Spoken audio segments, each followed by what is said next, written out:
Alright lads, welcome back to the channel. Today we're going to be taking a look at the current top tier premium for the US tech tree, the M1A1 Clickbait. So what even is this tank? Well, it's an Abrams that was used by the United States Marine Corps, and it's based off the M1A1 Heavy Common, which we already have in the tech tree. The HC variant comes with the depleted uranium cheek armor upgrade, giving the tank very good armor protection when hull down. But if you're out in the open, searching for crayons and colouring books like a real US Marine, the enemy only has to slightly aim downwards at your Texas-sized turret ring to easily bypass this armor. The Clickbait also comes with an electro-optical jammer system. This is the ANVLQ-8A. I actually have no idea what it does, but it does defeat the older SAKO style Soviet missiles. The problem being at battle rating 11.7, most of the anti-tank missiles you will come across are the more modern laser guided, and this jammer has no effect on them. But I think the main selling point of this tank has got to be the plastic garden chair sitting on top, as well as the several boxes of crunchy out-of-date MREs. Let's get this out onto a tray. Nice. I suppose you do also get a fast, well-protected, hard-hitting main battle tank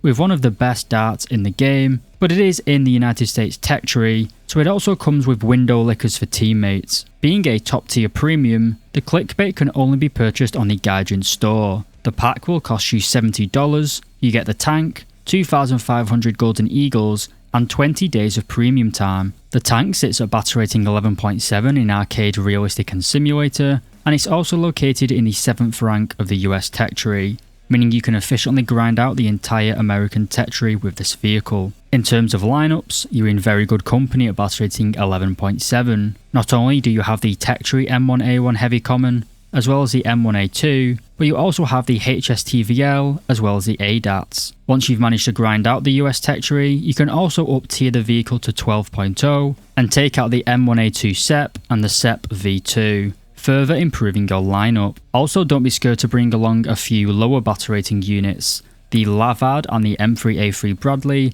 are still beasts in an up tier. You have several options for knocking cats out of the air. We already have the ADATs and the Lavard, but we do also have the Claw system, which was recently added. And for making Soviet mains rage quit, you can bring along either the Apache with its Hellfires, or the F-15E with its Mavericks and longer range glide bombs. The Clickbait comes with a standard beige camouflage, but also has 3 additional desert, 3 additional woodland, and a single arctic camouflage available for golden eagles. At the time of recording, you also have 3 camouflages available on the Gaijin marketplace. The first is the Storming Norman, a woodland cart camo with desert highlights. You also have the Punisher camo. This features a desert base with replacement woodland track guards, as well as several Punisher logos. The final camouflage is the quote-unquote graffiti bomb. This is mainly black with several fictional graffiti style images. My personal favourite is the Storming Norman, as it gives a good blend between coolness and actually practical in-game benefits. With this little overview finished, let's get into the firepower. But first, like and subscribe, or I'll get the Sinaloa cartel to steal your keyboard.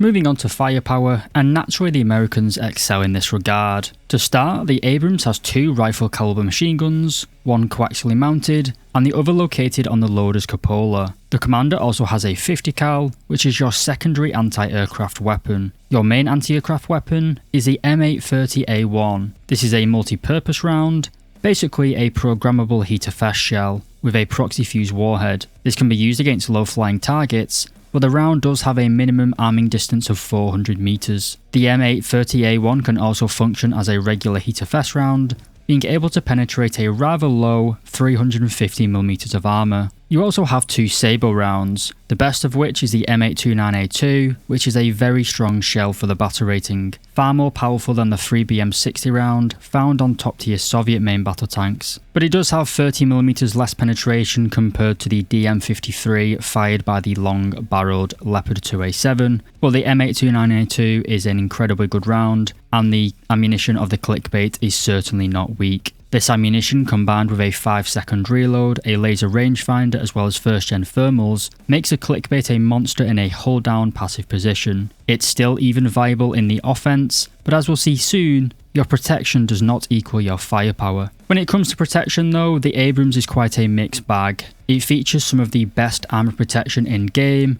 but also has some of the largest weak spots. Even at point blank range, that DM53 round fired by the Leopard 2A7 that I was talking about cannot penetrate the turret cheeks of the Clickbait. The problem, however, is the huge gap the size of the Mississippi between the turrets and the hull. No doubt you have very fond memories of being easily killed frontally in an Abrams, getting shot right through the turret ring, and this is the main issue with the American tank in general. It's just way too much of a weak spot for brawling. The Soviet T-80, for example, pretty much fits the same firepower protection and mobility into a smaller package, which is what makes him so brutally efficient in close quarters combat. The Abrams simply just does not succeed at close range fighting. Instead, you want to stay back a little bit, hang back, keep your distance, let the enemies come to you.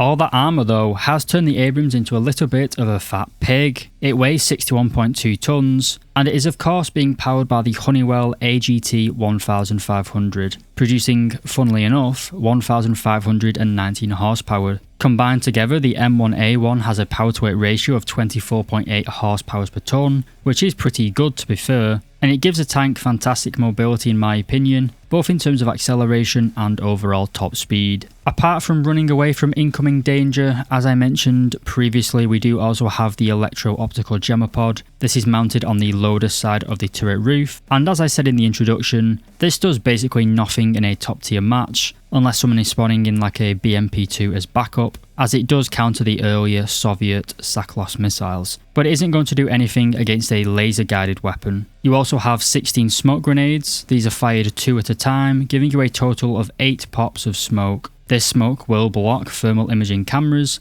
preventing you from being targeted by both enemy tanks and close air support. You also get access to ESS. This is exhaust smoke generation system, and it produces cold clouds of smoke, which means enemy thermal cameras can still see through this. But nevertheless, the ESS is still good to have in a pinch. And that pretty much covers everything about the Clickbait, trying to keep this video short and sweet. To conclude, you have the cock and balls of a bull moose, but you're really going to struggle to use them effectively, at least if you're trying to brawl in this thing. The premium itself is actually pretty good. Once you learn that you have to be quite reserved while playing the Abrams. A lot of people make the mistake of just speeding off into the distance though and end up in a brawling match against German and Soviet tanks, and you just are not going to win in those situations. Just stay back a little bit, let the enemies come to you, and smoke them with that OP M1A1 shell. Whether you're going to purchase this tank or not is up to you, but I certainly do recommend it once you learn to take it easy with the W key. Obviously this goes without saying, but try to wait for a sale before purchasing it. You can literally get it for half price at about 4 times a year I believe or so. Just wait till the next major sale, it's